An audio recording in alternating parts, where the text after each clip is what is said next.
Hello everyone, my name is Quinn Knight and welcome to How to Not Suck at Star Wars Battlefront 2. Today we'll be covering Luke Skywalker, one of the most iconic Rebel heroes. We'll start off by going over the very basics that you'll need to competently use Luke on the battlefield, and then move on to the best strategies to help you dominate the enemy team. The most basic things you'll want to be aware of are Luke's health and movement capabilities. Luke starts out with 700 HP, which is surprisingly the second highest of the light side heroes, with Rey taking the #1 spot with 750. However, Luke's high health does not make him a tank, as he can easily be overwhelmed in open areas with only a limited amount of time to defend himself, and this is where his movement speed comes into play. Luke is very quick and very agile, much like his Battlefront 2015 counterpart. He is much faster than the majority of the other heroes, with only the likes of Darth Maul having the speed to keep up with him. He can also dodge attacks by dashing forward, which is extremely useful for avoiding damage and escaping sticky situations. Additionally, Luke is capable of jumping really high and really far, which allows him to reach areas much more quickly than other heroes in infantry. Taking advantage of Luke's agility is absolutely required to be consistently successful while playing as him, as his speed is one of his greatest strengths over other heroes and other infantry. Before we move on to Luke's abilities, we need to quickly discuss how hero health regeneration and stamina works in Battlefront 2. Unlike the previous game, heroes can regenerate health on their own without the help of hero health pickups and back-to-bombs. However, the amount of health a hero can regenerate is based entirely on how much damage they've taken. If you find yourself at extremely low health, under 100 HP or so, Luke will only be able to regenerate around 40% of his base HP back before stopping. You'll be able to see just how much HP you can regenerate by looking at your health meter, as it clearly indicates just how much health you currently have and how much health is able to be regenerated. In any game mode, positioning yourself around a character like Yoda can be very beneficial, as certain heroes have abilities that can heal you even further.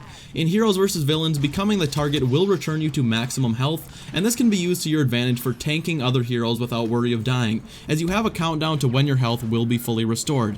If you can time this right, you can easily take out multiple heroes and still leave with a good portion of your health intact.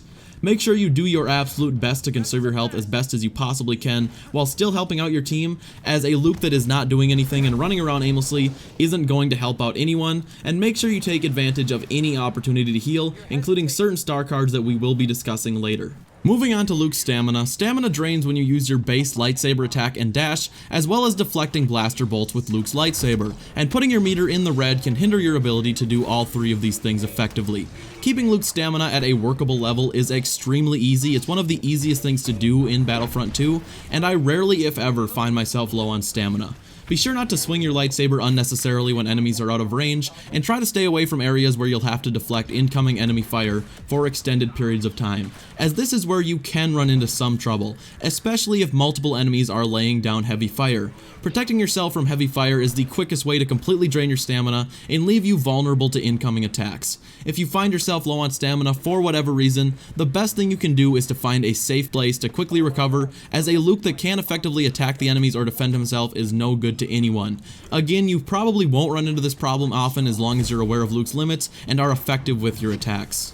Next up, we need to cover Luke's abilities: Push, Repulse, and Rush. Push is pretty much what you would expect. Luke emits a burst of the Force to knock back enemies and send them flying across the map. The Force Push is no longer a one-hit killed infantry as it was in the 2015 Battlefront, but instead deals heavy damage and will disable their attacks long enough for you to easily finish them off. Against heroes, the push is extremely effective as both an escape and an offensive ability. If your teammates have abandoned you and you're being hunted down, the push can send heroes flying backwards and give you enough time to make your escape. If you think you can finish off your enemies intact, they will be stunned long enough for Luke to deal heavy damage to them before they even have the chance to recover. On maps like Kamino and Naboo, the Force Push is particularly effective for sending heroes and infantry sprawling over the edge to their death. Next up, we have Repulse. Now this ability is completely new to Luke and is essentially a ground slam. Luke sends a burst of force energy out from the ground, which deals massive damage to any enemies nearby. This can one-hit kill certain infantry classes unlucky enough to be within its radius, and is one of the most effective hero killers in the game, as the Repulse both deals heavy damage to any heroes nearby and stuns them much like the Force Push, which allows you to catch them off guard and finish off any remaining health. The Repulse can also save you if you find yourself caught between multiple heroes, as its 360-degree radius makes it much more reliable than the Force Push for fending off any incoming enemies, although its range is considerably shorter. Finally, we have Rush, which is a returning ability from Battlefront 2015, albeit being very different than its previous counterpart. The Rush is described as an ability that allows Luke to use the Force to enhance his speed and quickly move in any direction. Personally, I find the Rush much more reliable as an offensive ability as opposed to an easy escape. It allows you to quickly slice through multiple enemies and deal moderate damage to each of them, and sometimes, or oftentimes, more often than not, will move you far away enough from your foes to avoid taking heavy damage yourself. As an escape, I personally find just running out of there and using your force push and repulse to ward off any pursuing enemies to be much more effective, as Rush forces you to stop dead in your tracks at the end of each use, which often allows for pursuing enemies to catch up to you, which can be really bad news if you're low on health or have recharging abilities. The Saber Rush can be very beneficial for quickly dealing damage and taking out multiple enemies, but you need to be careful about when you use it and obtain the correct positioning before using it. If you fail to do that, you can get yourself in some undesirable situations. Finally, Luke is of course equipped with his iconic green lightsaber. His lightsaber attack can be used an infinite amount of time, although you may need to recover your stamina after many uses. Occasionally, Luke will switch off his saber when not in use, but will turn back on the second you go to attack.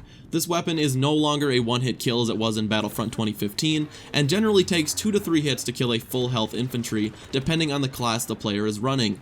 The saber can also be used to deflect blaster bolts back at the enemy and prevent them from damaging yourself. I find this ability to be extremely useful when an enemy is out of range of your abilities, or your abilities are recharging, as you can move forward while protecting yourself until your abilities are good to go. We also need to touch on Luke's star card abilities, as crafting these or receiving them out of crates can help give you a slight edge over other players. Unlike Boba Fett, none of Luke's star cards are the clear best choice, and can be left to both personal preference as well as your own luck with crates.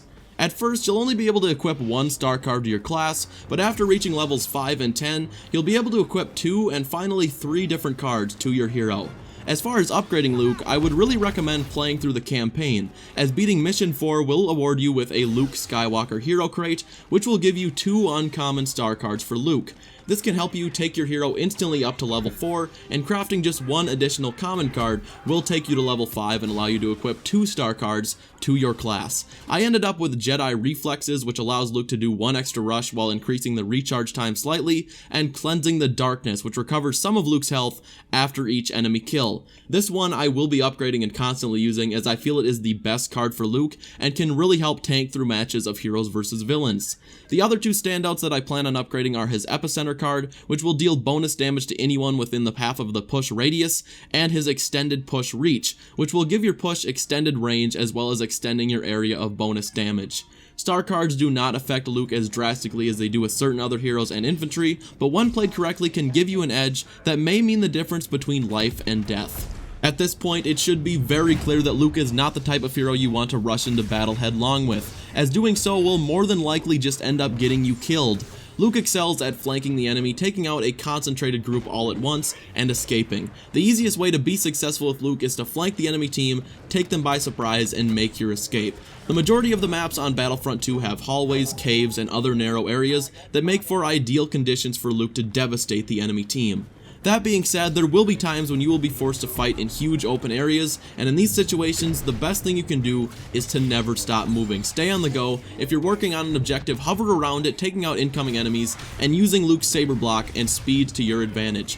Constantly moving and taking advantage of your defensive abilities can make you a hard target to hit, and allow you to stay alive much longer than you normally would be able to.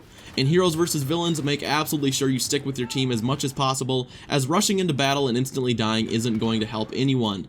Stay near the other heroes, and if you're like me, and oftentimes find yourself with teammates that instantly die and leave you alone in a 4v1 situation, use your repulse and push abilities to give you some distance and stun your enemies while dealing some damage, and rush back to meet up with your team. Well guys, that is going to do it for today's video. If you enjoyed it, be sure to drop a like, as that really does help me out, and if you look forward to more guides for other heroes which are coming daily, hit that subscribe button, as I am loving Battlefront 2, and I plan on covering it exclusively over here on this channel, and look forward to helping you guys dominate the Battlefront.